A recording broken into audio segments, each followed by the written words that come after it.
और अब खबरें विस्तार से। जम्मू में राहुल गांधी की भारत जोड़ो यात्रा को लेकर कांग्रेस नेताओं और कार्यकर्ताओं में खासा उत्साह है। बारिश के बावजूद बड़ी संख्या में लोग यात्रा में सुबह शामिल हुए, उसके बाद बारिश थम गई। इस बीच नेशनल कॉन्फ्रेंस के वरिष्ठ नेता फारूक अब्दुल्ला ने राहुल गांधी की तुलना शंकराचार्य से की है। फारूक अब्दुल्ला ने कहा कि शंकराचार्य सदियों पहले यहां आए थे जब सड़कें नहीं थी और सिर्फ जंगल थे। वो कन्याकुमारी से पैदल चलकर कश्मीर आए थे। फारूक अब्दुल्ला के अनुसार राहुल गांधी ऐसी यात्रा करने वाले दूसरे शख्स हैं जो कन्याकुमारी से कश्मीर तक यात्रा कर रहे हैं। फारूक अब्दुल्ला के बयान पर केंद्रीय राज्य मंत्री अजय भट्ट ने प्रतिक्रिया दी है। उन्होंने कहा कि फारूक अब्दुल्ला सीनियर लीडर हैं, उन्हें इस तरह का वक्तव्य देने से पहले फैक्ट चेक कर लेना चाहिए। डॉक्टर फारूक अब्दुल्ला ने कंपेयर किया है राहुल गांधी को शंकराचार्य से। उन्होंने कहा शंकराचार्य आए थे यहाँ एक उम्मीद की किरण लेकर, अब राहुल गांधी आए हैं।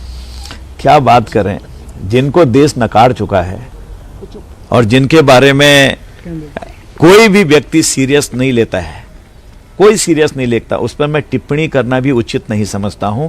अब ठीक है, अब्दुल्ला जी ने कहा है, बड़े सीनियर नेता हैं, शंकराचार्य जी के बारे में उन्होंने स्टडी करी होगी, वो किस तरह के धार्मिक हमारे आइकॉन हैं, और एक धार्मिक आइकॉन जिनसे आप कर रहे हैं वो क्या पहनते हैं, क्या खाते हैं, कहाँ जाते हैं, कैसे रहते हैं, सब पता है। शंकराचार्य होते हैं, उनका पहले इतिहास पढ़ना चाहिए और लोगों का भी इतिहास पढ़ना चाहिए, जानकारी हो जाएगी। परंतु हमारे बुजुर्ग हैं, हमारे देश के वरिष्ठ नेता हैं, तो उस पर टिप्पणी नहीं करूंगा। मुझे बड़ा हास्यास्पद बयान लगता है। और बीजेपी ने शंकराचार्य से राहुल गांधी की तुलना करने पर फारूक अब्दुल्ला को आड़े हाथों लिया है। बीजेपी के मुताबिक जिस पार्टी और इसके नेताओं ने समय समय पर हिंदू धर्म और देवी देवताओं का अपमान किया है, इसके नेता की तुलना शंकराचार्य से करना एक मजाक है। पूरा भारत कश्मीरी हिंदू जेनोसाइड दिवस मना रहा था, तब फारूक अब्दुल्ला जो भारत जोड़ो यात्रा में शामिल होने वाले हैं और जो एक स्टेक होल्डर है गुपकार अलायंस में कांग्रेस के साथ, वो कश्मीरी हिंदुओं के जख्मों पर नमक रगड़ते हुए पाकिस्तान जो आतंकवाद की जननी है, जिसके इस्लामिस्ट जिहाद के चलते कश्मीरी हिंदुओं का नरसंहार हुआ, उसके साथ बातचीत करने की वकालत कर रहे थे। ये तथाकथित भारत जोड़ो यात्रा नहीं है, ये अलगाववाद जोड़ो यात्रा है, ये आतंकवाद जोड़ो यात्रा है, ये पाकिस्तान परस्ती जोड़ो यात्रा है। ये वही इकोसिस्टम है जो कहता है कि तिरंगा लाल चौक पर नहीं लहराना है, जो आर्टिकल 370 और 35A के एब्रोगेशन के खिलाफ खड़ा हो जाता है, और जो पीपीपी की पॉलिटिक्स, परिवारवाद, पाकिस्तान परस्ती, पेट्रोनेज टू आतंकवाद एंड पत्थरबाजी की पॉलिटिक्स करता है। और आज गुपकार गैंग के फारूक अब्दुल्ला साहब कहते हैं कि उन्हें राहुल गांधी में शंकराचार्य नजर आते हैं, वो उनकी तुलना शंकराचार्य से करते हैं।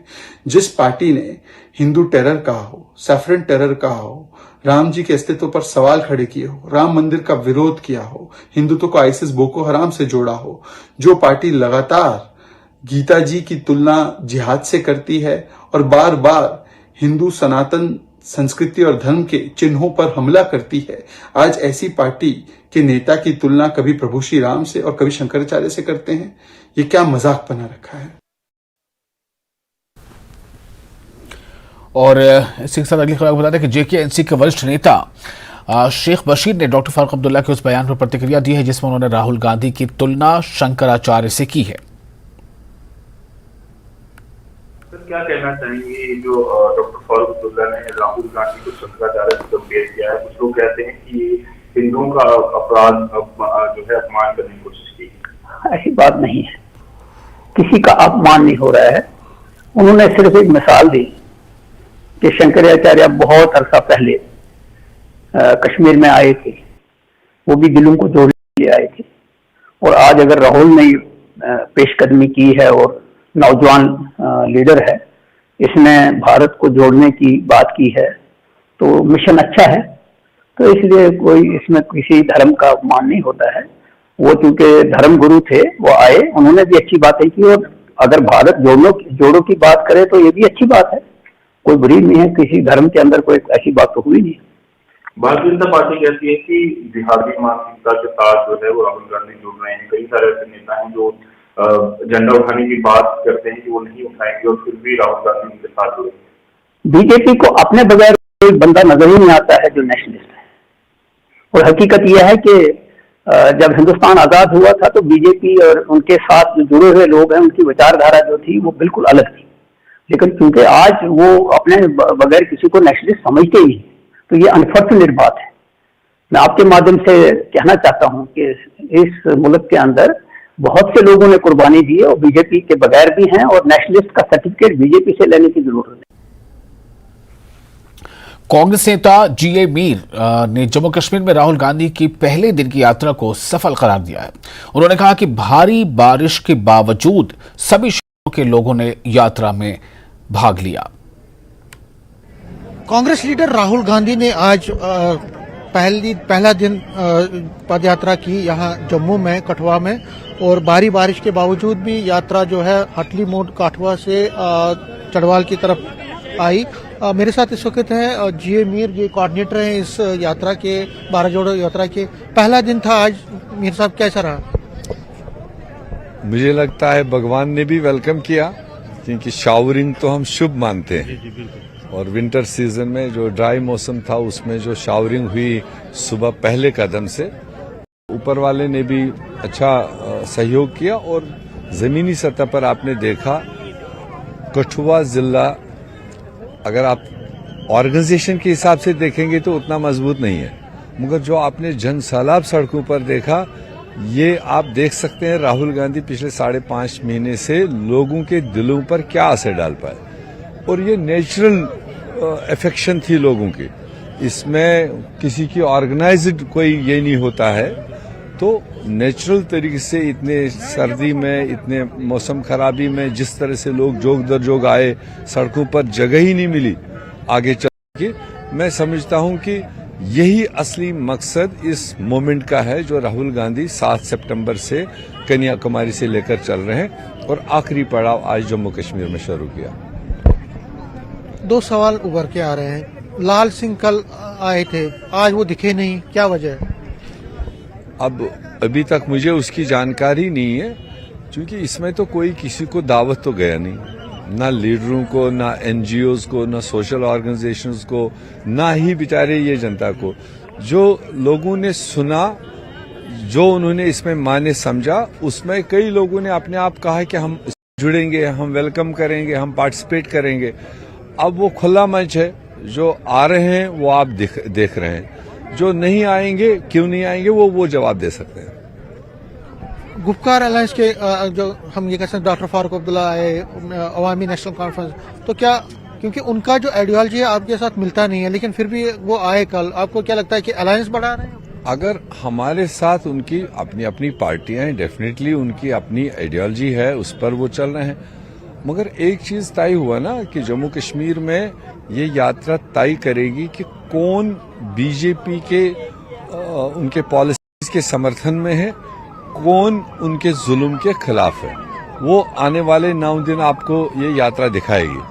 जो इस यात्रा में शामिल हो रहे हैं, हम नहीं कह रहे हैं कि वो कांग्रेस में आए या कांग्रेस से कल की सीटें ले ले, मगर एक मोमेंट जो है, एक मिशन जो है, इसमें कौन इन्वॉल्व होता है, वो कुदरती बात है, वो बीजेपी के आइडियोलॉजी से या उनके पॉलिसीज के साथ सोच नहीं खाते होंगे। जो नहीं करेंगे पार्टिसिपेट, वो पूरा जम्मू कश्मीर देखेगा कि उनका कहीं न कहीं कनेक्शन बीजेपी के साथ में बिलावास्ता या बिलवास्ता जरूर होगा। फारूक अब्दुल्ला ने कंपेयर किया राहुल गांधी को शंकराचार्य से, उस पर बीजेपी नाराज हो गई। उन्होंने कहा कि इस तरह से तुलना क्यों कर रहे हो? अब अपने अपने लोगों की बात है। फारूक साहब एक्सपीरियंस्ड आदमी तो है ही, तो उन्होंने किस कॉन्टेक्स्ट में वहां कंपेयर किया, फारूक साहब बेहतर समझा सकते हैं। आगे की इस यात्रा से सियासी फायदा कितना होगा आपको? देखो, अभी की मोमेंट सियासी फायदे के लिए नहीं है। अगर ये जाती सियासी फायदे के लिए होता तो फिर ये सारा कांग्रेस ही चला लेती। मगर आप देख रहे हैं इसमें कांग्रेस से हटके भी करीब 20-23 पॉलिटिकल पार्टीज ने पीछे से इसमें सपोर्ट किया या साथ दिया। बहुत सारे एनजीओज जो सोशल ऑर्गेनाइजेशंस है, तो फिर वो नहीं आते। हो सकता है कल वो वोट भी नहीं दे कांग्रेस को, वो ऑर्गेनाइजेशंस, मगर इस ऑब्जेक्टिव को उन्होंने फॉलो किया। इस ऑब्जेक्टिव को देखकर जो देश में आज हालात है, महंगाई है, बेरोजगारी है, और उन इश्यूज को लेकर के बहुत लोगों ने इसमें समर्थन दिया। इसको वोट में ट्रांसफर करना अपने अपने स्टेट के ऑर्गेनाइजेशन के लोगों का काम है। तो जम्मू कश्मीर में भी इस यात्रा के बाद जम्मू कश्मीर की ऑर्गेनाइजेशन किस तरह से इसको फॉलो अप करे, इसको लोगों तक पहुंचाए, वो उनका काम होगा। Thank you. तो ये थे जीए मीर, जो कांग्रेस के लीडर हैं, प्रेसिडेंट रहे हैं। ये कह रहे हैं कि ये क्लेम कर रहे हैं कि जो यात्रा है उसका पहला दिन जो आज था उसमें जबरदस्त रेस्पॉन्स देखने को मिला है और आगे के दिनों में भी इनका कहना है, इनका दावा है कि ये रेस्पॉन्स बदस्तूर ऐसा ही चलता रहेगा और कांग्रेस यहाँ जम्मू कश्मीर में भी मजबूत होगी इस यात्रा की वजह से। कैमरामैन आशू के साथ में समीर भट्ट, न्यूज 18, कठुआ, जम्मू। और डॉक्टर फारूक अब्दुल्ला द्वारा राहुल गांधी और शंकराचार्य के बीच तुलना करने पर प्रतिक्रिया देते हुए पीडीपी प्रवक्ता वीरेंद्र सिंह सोनू ने कहा कि भारत जोड़ो यात्रा गैर राजनीतिक अभियान है और इसमें भाग लेने वाले हर नेता और पार्टी को इस तरह के बयान से बचना चाहिए। नेशनल कॉन्फ्रेंस के chief pattern doctor Farooq Abdullah ने राहुल गांधी की तुलना शंकराचार्य से की है। इस पे हम रिएक्शन लेंगे। हमारे साथ वीरेंद्र सिंह सोनू हैं, पीडीपी के प्रवक्ता है। तुलना कैसे देखते हैं जो डॉक्टर फारूक अब्दुल्ला ने की है शंकराचार्य के साथ राहुल गांधी की? देखिए, मैंने वो बयान नहीं सुना है, मुझे आपके माध्यम से पता चला है। आज तो भारत जोड़ने की बात हो रही है। यात्रा का जो हम किसी पार्टी का समर्थन नहीं कर रहे हैं, भारत जोड़ो यात्रा है, देश को जोड़ने की बात हो रही है। तो जो भी देश को जोड़ने की बात करेंगे हम उसका स्वागत करते हैं। बाकी वो बयान मैंने सुना नहीं है। बाकी एक बात बड़ी क्लियर है कि आज जो देश में जिस तरह का माहौल है, जिस तरह नफरत की राजनीति पूरे देश में चलाई जा रही थी, आज मैं समझता हूँ कि उस माहौल में चेंज आ रहा है। इस यात्रा की वजह से आ रहा है। लोग ये समझ रहे हैं कि नहीं भाई, हमारा आपसी भाईचारा मजबूत रहना चाहिए और जो भी आपस के लोगों को जोड़ने की बात करेगा हम उसका स्वागत करते हैं। मैं तो आज के दिन पे यही कहता हूँ कि भारत जोड़ो यात्रा जो है वो नॉन पॉलिटिकल है, जिस तरह से कहा गया है। तो अगर वो आए हैं भारत जोड़ने की बात, तो हम उसका स्वागत करते हैं। इसमें जिस तरह से इस तरह के बयानों से कई लोगों के सेंटिमेंट्स भी हर्ट होते हैं, क्योंकि शंकराचार्य एक धार्मिक धर्मगुरु हैं और जो राहुल गांधी एक सियासी नेता है, आपस में तुलना करना कितना सही? देखिए, इसमें कोई शक नहीं है, शंकराचार्य जी धार्मिक गुरु हैं, उनके नाम से मंदिर है और बहुत बड़े संत महात्मा वो हुए हैं। तो राहुल गांधी तो पॉलिटिकल आदमी है। तो अब मुझे नहीं पता है उन्होंने किस तरीके से बात की, मैंने पूरा सुना भी नहीं है। लेकिन मैं ये बात कहना चाहता हूँ कि देश को जोड़ने की बात है। मैं सिख के ऊपर रहता हूँ और हर एक धर्म का सम्मान हमने करना है। वो धार्मिक गुरु हैं, मैं भी उनको मानता हूँ, मैं भी उनकी आदर करता हूँ, इज्जत करता हूँ। तो बाकी सियासी लोग जो हैं, अगर आज वो देश को जोड़ने की बात कर रहे हैं तो हमें उनका स्वागत करना चाहिए। तो अगर देश को जोड़ने की बात है तो स्वागत करना चाहिए और सियासी बयानों से बचना चाहिए नेताओं को। कैमरामैन चांद के साथ Rajan Vaid, news 18 Jammu. All India Congress committee के मीडिया प्रभारी जयराम रमेश ने कहा है कि मोदी सरकार के खिलाफ आरोप पत्र जारी किया जाएगा। वहीं घर घर जाकर केंद्र सरकार की विफलताओं के बारे में जागरूकता पैदा की जाएगी। वहीं श्रीनगर में विशाल रैली का आयोजन किया जाएगा। इस रैली के लिए 21 राजनीतिक दलों को आमंत्रित किया गया है।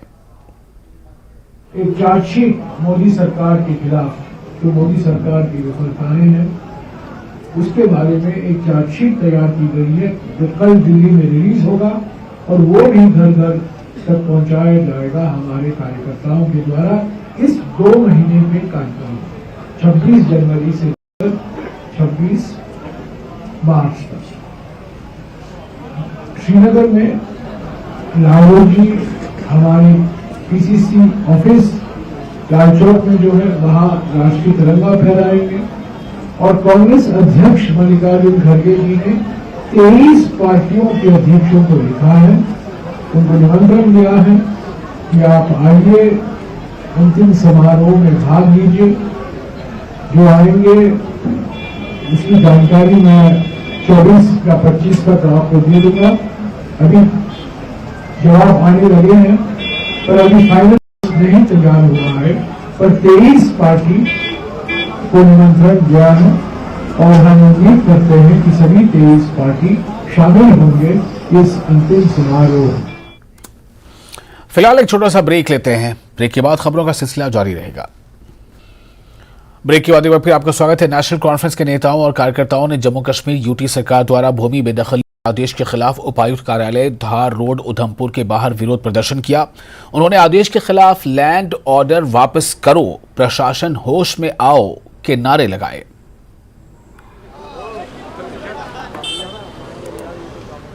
आज का जो प्रदर्शन, जैसा कि आपने देखा कि हज़ारों की तादाद में लोग जो सड़कों पर उतरे हैं, इसका सड़कों पे उतरने का एक ही मकसद है कि जो पिछले दिनों जो हमारे एलजी साहब की एडमिनिस्ट्रेशन द्वारा एक कानून पास किया गया, एक ऑर्डर दिया गया कि भाई जितनी भी काचराई ज़मीनें और जितनी भी स्टेट लैंड्स हैं, जो कुछ जो 2-4 मरला जो ज़मीनें लोगों के पास है, उनको लिया जाए। ये जो ज़मीनें हैं हमारे दादा परदादा, हमारे जो पूर्वज हैं, उन्होंने बड़ी मुश्किल से बनाई हैं। उन्होंने एक एक पत्थर को निकाल के यहाँ पर किया है। तो मैं आपको ये बता देना चाहता हूँ कि ये ज़मीनें हम किसी भी हक में वापस नहीं देंगे।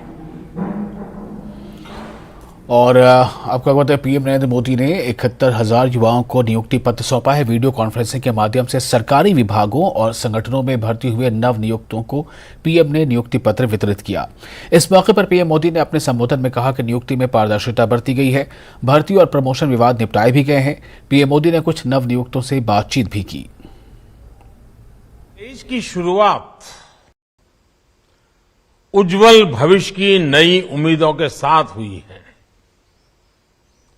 ये उन 71,000 परिवारों के लिए खुशियों की नई सौगात लेकर आया है, जिनके सदस्य को सरकारी सेवा करने का अवसर मिला है। मैं सभी युवाओं और उनके परिवारों को बहुत बहुत बधाई देता हूं। आज का ये आयोजन सिर्फ सफल उम्मीदवारों में ही नहीं, बल्कि करोड़ों परिवारों में आशा की नई किरण का संचार करेगा। आने वाले दिनों में लाखों और परिवारों को सरकारी नौकरी में नियुक्ति मिलने वाली है।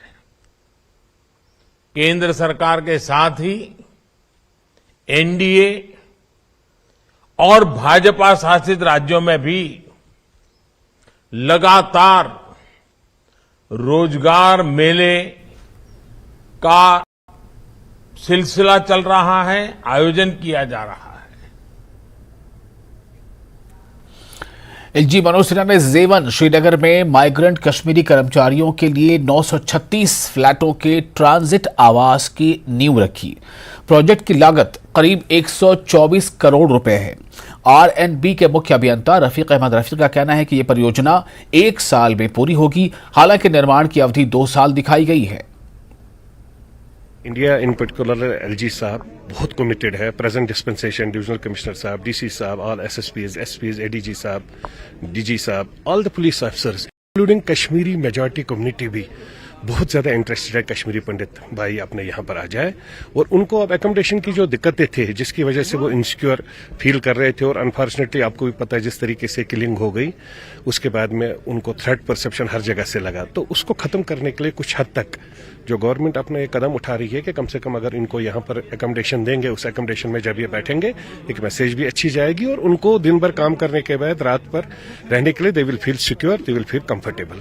कि अगर हमसाया हर एक चाहता है खूबसूरत रहे, साथ में रहे, लेकिन हमारा हमसाया क्यों इतना बुरा काम कर रहा है, जिस बुराई की वजह से हम सब लोग, अगर हमसाया हमारे बच्चों को आईएएस आईपीएस की तैयारी करवाएगा, यूपीएस के लिए पढ़ाएगा, तो वो मैसेज है।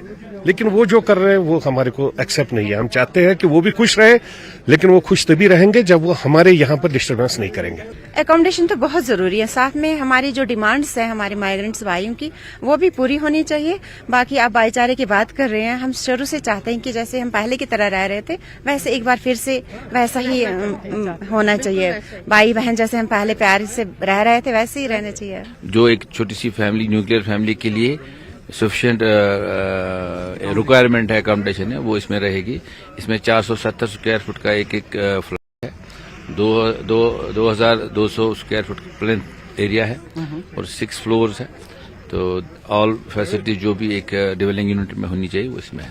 कश्मीरी माइग्रेंट्स की एक बड़ी मांग उनके लिए सेफ एकोमोडेशन रही है, और इस तरह जहां आज जेवन में ये संगे बुनियाद रखा गया, फाउंडेशन स्टोन ले की गई, यहां पे 936 फ्लैट्स की, ये एक बड़ा मुतालबा जो सरकार जिसकी और हल करने की और एक बड़ा कदम है। आपको दिखाना चाहूंगा, ये एक खूबसूरत इलाका है जेवन का, पेठ जेवन जिसे कहते हैं।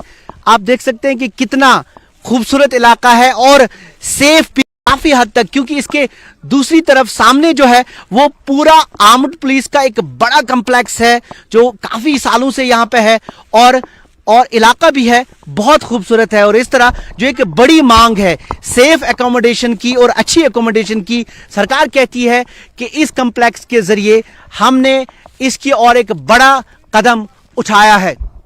फिरोजवानी के साथ शबीर अहमद, न्यूज़ 18 श्रीनगर। एलजी मनोज सिन्हा का कहना है कि प्रदर्शन कर रहे पीएम पैकेज के घाटी में कार्यरत कर्मचारियों की सभी जायज मांगों का ध्यान रखा जाएगा। आज जब मैं आया था यहाँ तो 2 स्थानों पर जाकर के बारामूला और बांदीपुरा में कश्मीरी माइग्रेंट्स के घर जल्दी बने इसकी कोशिश शुरू हुई थी और 1200 फ्लैट जो है वो अप्रैल में और 1800 दिसंबर में मिल जाएंगे। सबसे ज्यादा तादाद कश्मीरी माइग्रेंट्स की जो नौकरी कर रहे हैं वो श्रीनगर में ही एक बड़ा हाउसिंग प्रोजेक्ट के श्रीनगर में आज शुरू हुआ है और कोशिश चीफ इंजीनियर आरएनबी ने कहा है कि दिसंबर तक हम पूरा कर लेंगे। एक जो उनकी स्वाभाविक दिक्कत थी वो जल्दी से जल्दी उसका समाधान हो, इसकी एक कोशिश प्रशासन के द्वारा की जा रही है। मैं समझता हूं कि इन घरों के बन जाने के बाद जो भी कश्मीरी माइग्रेंट एम्प्लॉई है पीएम पैकेज के, मुझे लगता है कि उनको रहने की सुविधा और बाकी उनकी दिक्कतें दूर हो सकें।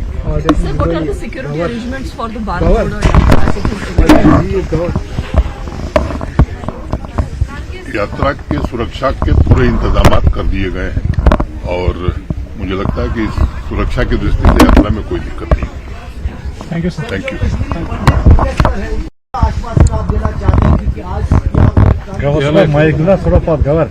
देखिए, बड़े संवेदनशील ढंग से हम सब कोशिश कर रहे हैं कश्मीरी माइग्रेंट्स की समस्याओं का समाधान करने के लिए, खासतौर से जो एम्प्लॉइज हैं चाहे वो हों या बाकी भी जम्मू बेस्ड एम्प्लॉइज हैं। लगातार प्रशासन उनके संपर्क में रहा है, जो उनकी जेन्युइन दिक्कतें रहीं उनको हमने समाधान तक पहुंचाया है। पहले एक समय था जब पोस्ट खाली रहती थी, भरी नहीं जाती थी, अब सभी पद भर दिए गए। एक समय था जब जमीन नहीं मिलती थी, घर कहाँ बनेंगे, अब हर जगह काम शुरू हो गया है, कुछ बन गया, कुछ मैंने पहले बताया आपको कि 1200 अप्रैल में मिल जाएगा, 1800 दिसंबर में, और ये जो 934 या 932 फ्लैट हैं ये भी दिसंबर तक हम बनाने की कोशिश कर रहे हैं। उनकी और भी जो दिक्कतें थी उनके प्रमोशंस कर दिए गए हैं। नॉन गजटेड से गजटेड का प्रमोशन भी पब्लिक सर्विस कमीशन को भेज दिया गया है। मैं उम्मीद करता हूं कि वो भी हफ्ते 10 दिन में हो जाएगा। उनकी सुरक्षा की दृष्टि से उचित स्थानों पर प्रशासन और पुलिस के सहयोग से कौन स्थान सुरक्षित हो सकता है उनकी तैनाती कर दी गई। मुझे लगता है कि उनकी समस्याओं को बड़े संवेदनशील ढंग से हम सबने समाधान तक पहुंचाने की कोशिश की है।